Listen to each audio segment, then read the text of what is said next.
भगवान अपना अपराध भूल जाते हैं, पर अपने भक्त का, अपने संत का अपराध कभी भगवान भूल नहीं पाते हैं। भगवान कहते हैं, संत मेरे मुकुटमणि, मैं संतन को दास। संत तो मेरे मुकुटमणि है, मैं तो उनका दास हूं। तो कहने का भाव हमारा सिर्फ इतना ही है कि कभी भी किसी संत का अपराध नहीं करना। तो नारद जी कहते हैं, कलयुग के प्रभाव से सब उपद्रव हो रहे हैं महाराज।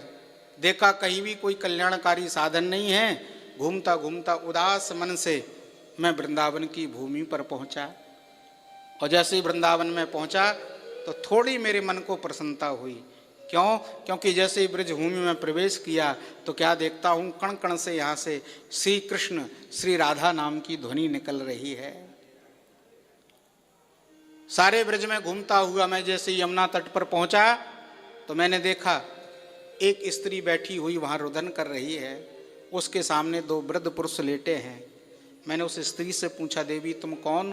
तो उसने अपना परिचय बताया, मेरा नाम भक्ति है। अहम भक्तिरिति ख्याता इमौ में तनयो मतौ। मेरा नाम भक्ति है और मेरे ये दोनों बेटा हैं जो वृद्ध होकर के पड़े हैं। एक का नाम ज्ञान है, एक का नाम वैराग्य है। नारद जी ने पूछा, देवी आप और आपके बेटे इस स्थिति में कैसे पहुंच गए? तो भक्ति महारानी ने कहा, महाराज ये सब कलयुग का प्रभाव है। कलयुग में कोई भी भक्ति के मार्ग पर चलना नहीं चाहता, ज्ञान वैराग्य के मार्ग पर कोई चलना नहीं चाहता। पहले मैं भी वृद्ध थी, पर वृंदावन के संयोग से मैं युवा हो गई। धन्य है ये वृंदावन, धन्यम वृंदावनम तेना भक्ति नृत्यति यत्र चा। धन्य है ये वृंदावन जहाँ पर ये भक्ति महारानी नृत्य करती रहती है। तो भक्ति महारानी कहती है कि वृंदावन के कारण मैं तो जवान हूं, पर ज्ञान वैराग्य मेरे बच्चे वृद्ध हैं। ध्यान दीजिए, बहुत समझने वाली बात। ज्ञान वैराग्य वृद्ध क्यों है? बोले कोई ज्ञान वैराग्य के मार्ग पर चल नहीं रहा है। और हकीकत बात है, कलयुग में लोगों के अंदर भक्ति तो है, कलयुग में भक्ति तो जवान है, पर ज्ञान वैराग्य वृद्ध अभी भी है। क्यों? क्योंकि लोग भक्ति तो करते हैं पर ज्ञान वैराग्य का अनुसरण नहीं करते। हाँ,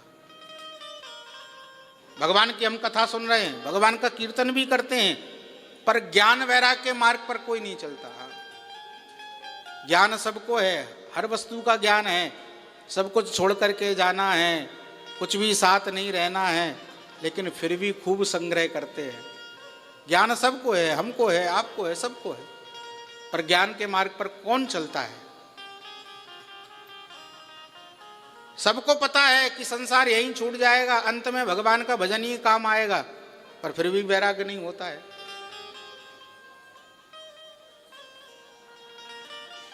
तो हम लोग ज्ञान के वैराग्य के मार्ग पर चलते नहीं हैं, इसलिए ज्ञान वैराग्य वृद्ध होकर के पड़े हुए हैं। भक्ति महारानी ने निवेदन किया, महाराज आप मेरे इस दुख से मेरा निवारण करिए। नारद जी ने कहा, चिंता मत करो, आप भगवान को अत्यंत प्रिय हैं, मैं आपके इस दुख का निवारण करूंगा। नारद जी ने ज्ञान वैराग्य के कान में वेदों के पाठ सुनाए, गीता के पाठ सुनाए, बार बार सुनाए, पर कोई भी फर्क नहीं पड़ा। आकाशवाणी हुई, नारद जी सत्कर्म कीजिए। सत्कर्म क्या करें? बोले कोई संत से आप पूछें, संत आपको बताएंगे।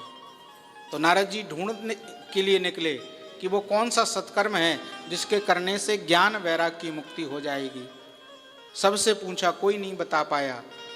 अंत में सनत कुमार मिले तो उन्हीं से निवेदन किया, महाराज मैं सबसे पूछा कि वो कौन सा सत्कर्म है जिससे ज्ञान वैराग्य की मुक्ति हो, पर कोई नहीं बता पाया। आप ही बताइए वो कौन सा सत्कर्म है? तो सनत कुमारों ने बताया, नारद जी वो सत्कर्म है भागवत की कथा। सत्कर्मो सूचको नूनम ज्ञान यज्ञ स्मृति बुधई श्रीमद भागवती लापा सातु गीत सुखादभि। सुखदेव जी द्वारा गाया हुआ जो गीत है भागवत की कथा, उसको आप ज्ञान वैराग्य को श्रवण कराएं, उनकी मुक्ति निश्चित होगी।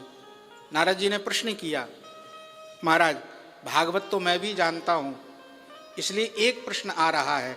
आप कह रहे हो ज्ञान वैराग्य की मुक्ति भागवत के सुनाने से होगी, पर मैंने तो उनको पूरा का पूरा वेद सुना दिया, और भागवत कहते हैं भागवत वेद का पका हुआ फल है, यानी कि भागवत वेद में से निकली है। और मैंने तो पूरे के पूरे वेद सुना दिए। जब वेद सुनाने से कुछ नहीं हुआ तो वेद में से निकली हुई भागवत, उसके सुनाने से क्या होगा? जब पूरा वेद ही सुना दिया, जब उससे कुछ नहीं हुआ तो उसमें से निकला हुआ छोटा सा ग्रंथ ये भागवत, इसके सुनाने से क्या होगा? तब सनत कुमारों ने हंस करके समझाया, नारद जी आप समझदार हो फिर भी ऐसी बात कर रहे हो। देखो नारद जी, जो सामर्थ्य सार में होती है, जो सामर्थ्य सार में होती है वो समुद्र में नहीं होती। मतलब 3 उदाहरण दिए। शर्करा जो होती है, शक्कर, चीनी, बनती गन्ने से है, गन्ने के रस से है, पर जो मिठास और जो कार्य शक्कर से हो सकते हैं वो कार्य और वो मिठास गन्ने के रस से नहीं मिलती है। देखो शक्कर से हम कई प्रकार की मिठाइयाँ बना लेते हैं, गन्ने के रस से नहीं बनती उतनी। दूसरा उदाहरण दिया, जैसे पेड़ में से फल निकलता है, आम के वृक्ष से आम का फल निकलता है, पर फल खाने में जो स्वाद मिलता है, जो पोषण मिलता है, वो स्वाद और पोषण पेड़ से नहीं मिलता है। आम का फल आम के पेड़ से निकला तो उसको खाने से स्वाद आएगा, आम की डालियां तोड़ने से खाने से स्वाद नहीं आएगा। तीसरा उदाहरण दिया, जो सामर्थ्य घी में होती है वो दूध में नहीं होती है, जबकि घी निकलता दूध से ही है। दूध केवल पीने के काम आता है, घी कई काम आता है, भोजन भी बना लो, दीपक भी जला लो और पान भी कर लो।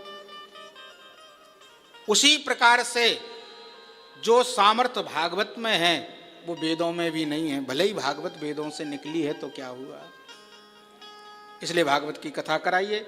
नारद जी ने निवेदन किया, महाराज और किसी से क्यों कराएं, आप ही भागवत के ज्ञाता हैं, आप ही कथा करें। तो हरिद्वार की पावन भूमि पर सनत कुमारों ने नारद जी के कहने पर भक्ति ज्ञान वैराग्य की मुक्ति के लिए भगवान की दिव्य भागवत की कथा श्रवण कराई। भागवत की क्या महिमा है, सनत कुमारों ने बताना आरंभ किया। नारद जी,